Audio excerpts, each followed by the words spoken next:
Hey, thanks for making it to Veterans Info Tap. I'm glad you made it. Let's talk about the Nexus Letter. Is this a requirement to get your claim approved, to get that service connection? A Nexus Letter is not required. Okay, it's a tool that you can use. Okay, I wanted to dive into it a little bit, shed some light on what it takes to get service connected and when a Nexus Letter is really applicable. Now, you could get one for every claim, but it's not necessarily necessary. Whatever.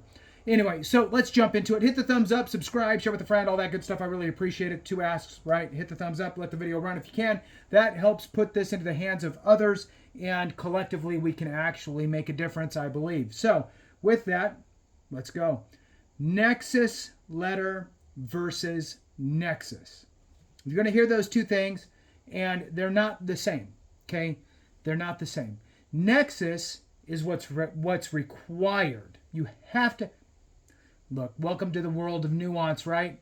Unless it's a presumptive claim, then that's already a given by the VA. They've already conceded to Nexus. So what does Nexus mean?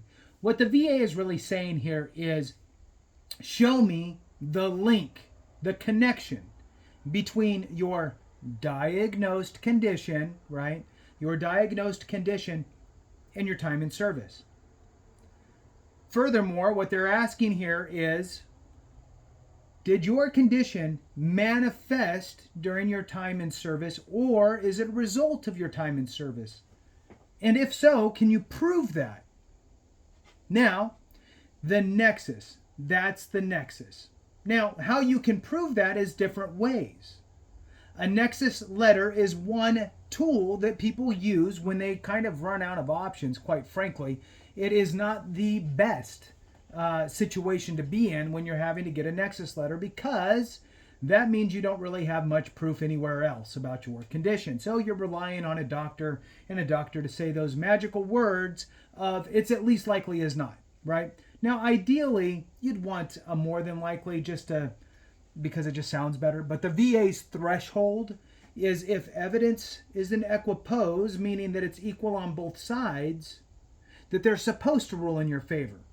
Okay, so let's talk about what it takes to get a successful claim for service connection. We're just going to focus on getting service connected for a condition that is not deemed presumptive. Okay, because the presumptive piece kind of takes that the nexus aspect out of it, simply based on where you served, when you served, and the list of presumptives for that area, whether it's burn pit stuff, Agent Orange stuff, what have you. So, what you need to prove to the VA for your successful claim to get a actual service-connected condition, right, is time in service. That gives you that window of opportunity. Number two is the diagnosed condition. You must actually go to a doctor, even if you know, look, I get it. Some things, it's like, I don't need to go to the doctor to know that I have migraines, right? I'm just popping Motrin and moving on. You still have to go to the doctor, get diagnosed for those migraines, and then go ahead and supply that diagnosis, and maybe, if you're on medication, copy of your prescription, that type of stuff. So your time in service creates the window of opportunity. Your diagnosed condition should be chronic in nature or have some sort of residual effect, some sort of an ongoing problem that you have. The third thing they're looking for is that nexus. Okay, they're not looking for a Nexus Letter. They're looking for a nexus. Okay, that link between the condition and your time in service. So, again, it's not so much that the military caused the problem, but rather, did it show up during your time in service, or did it result due to your time in service in some way, right? I mean, you could, and I don't know the correlation, right? I'm just going to throw it out there. I didn't pull it up to research it, but let's say that you were a fueler for aircraft, and so you're sniffing jet fuel all day long. Maybe you're going to have migraines because of that. And if you do, well, then that's due to your time in service, right? Now, another version is, I don't know, I had no headaches, no migraines, and a couple years in, I started getting migraines. I don't know why, just started happening. Okay, the VA doesn't really care about how it all happened. They mostly care that A, it either manifested during your time in service, or is a result of your time in service some way, somehow. Now you have to prove that. Okay, that's the nexus, proving that. That's the hard part. Because the best, most concrete nexus that you can provide, the VA, and this is important for really everybody who's still in right now. This is the I wish I would have knowns, right? From everybody else. The most solid nexus that you can provide the VA is, oh, while I was in service, my window of opportunity, I was diagnosed with X. That is a nexus right there. The diagnosis with a date that was inside of your time of service, that is the nexus. Okay, the nexus is showing that you were diagnosed during your time in service, which then makes it a service connectable condition. Now, that is the ideal situation. Does that always happen? No. Typically, it's only going to be for some sort of injuries, maybe that get documented, and maybe some self-attesting, which is not really a diagnosis. But for the minor things, or the things that are more minor, that you can kind of, we'll call it, rub some dirt on it and move forward. Typically, those things aren't getting documented unless you kind of self-attest to it, and maybe on a physical health assessment or something like that. So now, this version that I'm giving you now is I don't need a Nexus letter because I have proven the Nexus with my diagnosis during my time in service. I do not need a Nexus letter. I could get one, I could supply one, I could give it to them, all of that, but not needed because the date of my diagnosis is in my time frame of service. Now, let's say that you did not get diagnosed, we'll use migraines, that you were not diagnosed during your time in service. You're just getting hands full of Motrin from your medic or your corpsman, and life goes on. You buy some Motrin from the grocery store, you take it with you, whatever. Life goes by, you get out, and then you keep going down that road of just, I just take Motrin, Advil, or whatever, and move on. Well, let's say 5 years goes by, finally you go and you get diagnosed. Well, great. Now you have your time in service, and now you have your diagnosis. Cool. That's 2 pieces of the 3-piece puzzle. The third piece now is the nexus, which you need to, again, prove to the VA that your migraines manifested during your time in service or are a result of your time in service in some which way, right? Now, I'm going to give you 2 examples here, okay? One will tie toward like your MOS or your AFSC. The other will just tie to, I don't know, they just showed up, right? I was whatever you were that didn't really kind of line up with that somebody who would get migraines. So, number 1, we're going to go with you're a fueler, right? So your MOS is a fueler.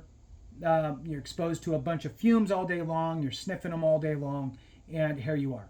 You got migraines. So then what you would do to create the nexus proof that's needed for evidence to get your claim successful would include things like I'm going to write a letter myself, just explaining my job, sniffing, jet fuel all day long, when I started first getting migraines during my time in service, with the fumes and so forth, and what I did about it. Get some Motrin from my medic or my corpsman, and would buy it on my own, and I would just take that and I'd deal with it.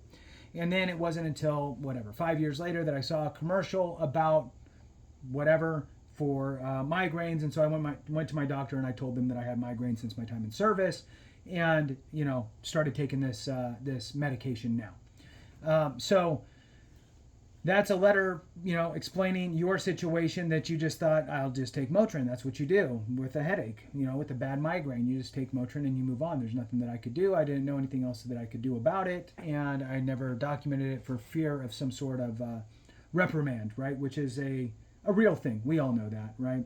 Especially in the younger range. As you get more time under your belt, there's a little more freedom with that. But that first 4 to 6 years, nobody's running to, there's some of us did, but most of us did not run to the battalion aid station or your medic or whatever, to medical to get anything done. So you explain that in your letter. You get buddy statements, people that maybe you served with, explaining that, I witnessed, this person, have migraines, they'd take Motrin all the time or whatever.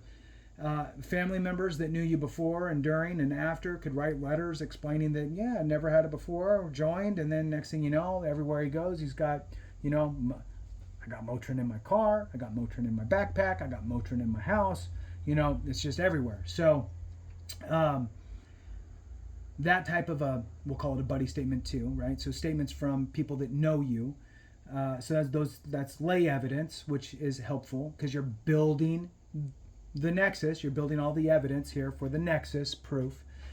Then you can also go get that nexus letter from your doctor, right? Explaining that due to your time in service as a whatever you were, fueler, sniffing jet fumes, that it is more than likely that your migraines are associated with that. Now, again, the minimum threshold is at least as likely as not. That's the minimum threshold. But always ask for more than likely. It just sounds better, right, to me anyway. If you get a little pushback from the doctor, then you got some wiggle room. Well, can you bring it down a notch and just say coin flip? It's at least as likely as not. And then that would give you a little bit of flexibility there. Now, the other option here in the examples is, okay, my MOS really doesn't correlate with migraines, but I started getting migraines while I was in service, right? So probably the same story resonates of I wasn't going to go to medical. I wasn't going to deal with any repercussions from that. So I just went to my medic or my corpsman and I got a handful of Motrin. I'd take that or I'd go buy it from the grocery store myself. Self-medicated, which guess what? Millions of people self-medicate and don't go get a diagnosis from a doctor for migraines. You just deal with it. You take some painkiller and you move on, right? Over-the-counter stuff, and you deal with it. Find a dark room, hum yourself, get some ice packs, put your head under cold water, whatever it is, right? So now, same thing. Your own letter explaining your situation, buddy statements, anybody that served with you that could attest to knowing that you suffered from migraines, family members that could say, yeah, I didn't have them before, and then, started having them during service when they came to visit us that one Christmas, and I noticed that he had a bottle full of Motrin, and I asked about it. So same thing. Then you would go to your doctor, and you'd ask your doctor again for a Nexus letter. And now, again, the Nexus letter is helping to prove the nexus. So in these cases, that's what you're trying to do, is prove the nexus, supply enough evidence for the VA to go, well, this is, it's at least likely as not. He's got a doctor, he's got people attesting for it, got the own statement, and the rationale all makes sense for that type of a condition, right? So something that's easily treatable, over-the-counter type of stuff, it makes sense. So even if the VA screws up and denies you, which they do, you'll have a very strong footing for either a higher level review or pushing it to the board and having the board look at it with a veterans law judge looking over the evidence and then ruling in your favor, I believe, in those situations, because the story makes sense.